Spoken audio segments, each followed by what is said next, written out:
Here's a question on Fibonacci series. It's a series that obeys a rule, but it's a specific rule, and the rule is that the next term in the series is generated by the sum of the previous two terms. So let's write the series down, and the question asks us to find the ninth term. Well, it's simply a matter of continuing on.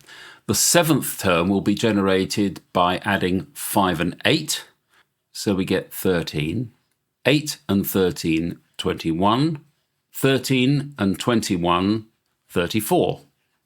And if I've done the arithmetic right, 34 is the answer to the ninth term. And that was part A. Part B links algebra with a Fibonacci series.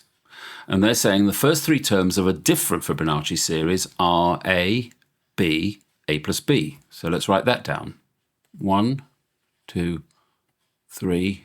So again, it's just a matter of working out what term 4 is, then 5, then 6. Term 4 will be A plus 2B. And this will be 2A plus 3B. And this will be 3A plus 5B. And happily, that matches what the question suggests. And we've shown that the sixth term is 3A plus 5B. So they're now asking us a supplementary question where, given that the third term is 7 and the sixth term is 29, find the values of A and B.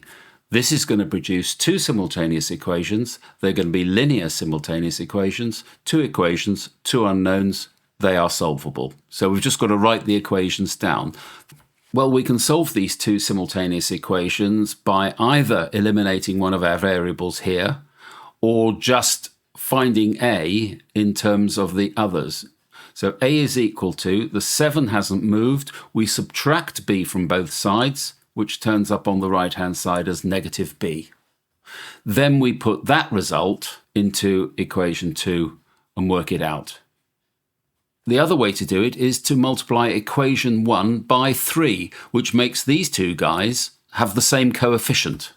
So this is a modified version of equation 1 multiplied by 3.